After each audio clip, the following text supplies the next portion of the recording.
Rasional emotif terapi adalah pendekatan psikoterapi yang dikembangkan oleh Albert Ellis pada tahun 1950-an.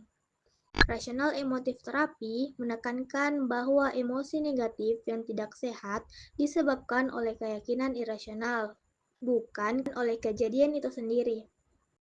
Terapi ini membantu individu untuk mengidentifikasi, mengevaluasi, dan menggantikan keyakinan irasional dengan keyakinan yang lebih rasional dan adaptif, terfokus pada pengubahan pola pikir negatif dan irasional.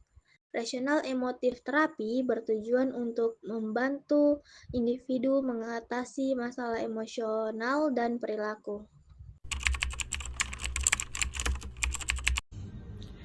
Konsep dasar RET atau Rational Emotive Therapy memiliki dua teori.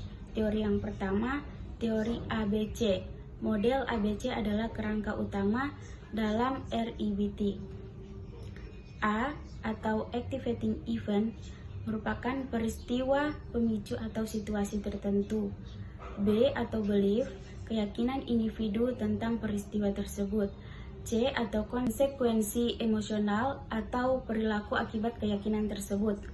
Menurut REBT, bukan A yang menyebabkan C, melainkan B atau keyakinan yang menjadi perantaranya.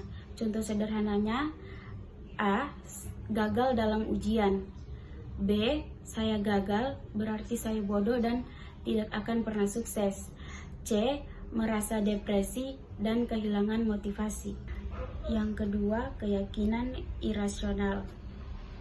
Albert Ellis mengidentifikasi beberapa pola pikir irasional. Di antaranya, yang pertama, harus disukai oleh semua orang. Keyakinan ini sering menyebabkan individu merasa cemas dan depresi karena mereka merasa bahwa jika mereka tidak disukai oleh orang lain, maka mereka tidak berharga. Yang kedua, harus selalu sukses atau sempurna. Keyakinan ini mengarah pada perfeksionisme dan ketakutan akan kegagalan. Yang ketiga, dunia harus sesuai dengan keinginan saya. Keyakinan ini menyebabkan frustasi dan kemarahan jika dunia tidak sesuai dengan harapan kita. Yang keempat, pikiran dan perasaan negatif yang harus dihindari. Keyakinan ini mengarah pada usaha untuk menghindari perasaan negatif, padahal perasaan tersebut adalah bagian alami dari kehidupan. Keyakinan ini menghasilkan masalah emosional seperti kecemasan, kemarahan, depresi, dan frustasi. Adapun kelebihan dan kekurangannya, kelebihan yang pertama, fokus pada akar masalah. REBT langsung mengatasi pikiran irasional yang menyebabkan emosi negatif dan perilaku bermasalah. Yang kedua, praktis dan efektif. Pendekatannya logis dan langsung, sehingga sering memberikan hasil yang cepat, terutama untuk masalah sehari-hari. Kemudian yang ketiga, mendorong kemandirian. Klien diajarkan untuk mengelola pikiran dan emosinya sendiri melalui latihan dan tugas rumah.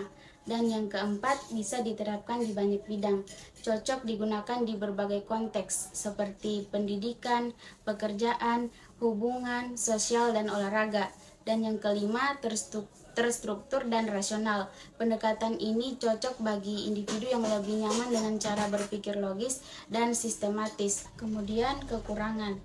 Kekurangan yang pertama, kurang cocok untuk masalah emosional yang dalam karena lebih fokus pada logika. REBT bisa kurang efektif untuk individu yang mengalami trauma berat atau kondisi emosional kompleks. Yang kedua, pendekatannya bisa terasa keras. Gaya langsung dalam menantang pikiran irasional bisa terasa tidak nyaman bagi sebagian klien. Dan yang ketiga, butuh partisipasi aktif. Klien harus mau berpikir kritis dan melakukan latihan mandiri sehingga tidak cocok untuk klien yang pasif. Dan yang keempat, minim eksplorasi masa lalu. Terapi ini lebih fokus pada kondisi dan pikiran saat ini, bukan pada pengalaman masa lalu. Yaitu proses terapis RET. REBT terdiri dari beberapa langkah yang bertujuan untuk membantu klien mengatasi keyakinan irasional dan menggantinya dengan pola pikir rasional. Yang pertama, identifikasi keyakinan rasional.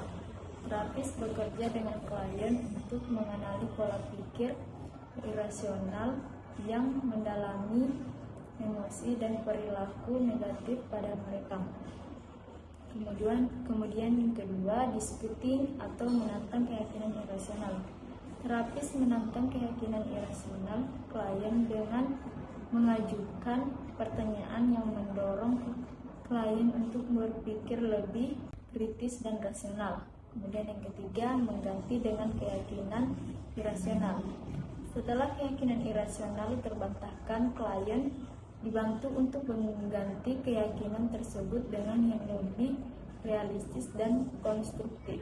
Kemudian yang keempat, aplikasi dalam kehidupan sehari-hari. Klien diberikan tugas rumah untuk mempraktikkan keyakinan rasional dalam situasi nyata. Ini membantu mereka untuk memperkuat pola pikir baru mereka. Adapun manfaat dari RET yaitu yang pertama, kesadaran diri, meningkatkan pemahaman tentang pola pikir individu. Yang kedua, pengurangan gejala, mengurangi kecemasan, depresi, dan stres. Yang ketiga, keterampilan menghadapi masalah, meningkatkan kemampuan coping individu. Kemudian yang terakhir, perubahan perilaku, mendorong perilaku yang lebih adaptif dan positif. Ada beberapa teknik yang sering digunakan. Yang pertama itu Scoring questioning atau pertanyaan Scortes. Terapis mengajukan pertanyaan untuk membantu klien menggali dan memulai keyakinan mereka secara kritis. Mendorong klien untuk menyadari bahwa banyak keyakinan mereka tidak rasional. Yang kedua, Disputing rational belief atau menantang keyakinan irasional. Terapis menantang keyakinan irasional klien dengan membantahnya dengan logika dan bukti. Membantu klien mengganti pola pikir rasional dengan yang lebih rasional. Yang ketiga, cognitive restructuring atau restrukturasi kognitif.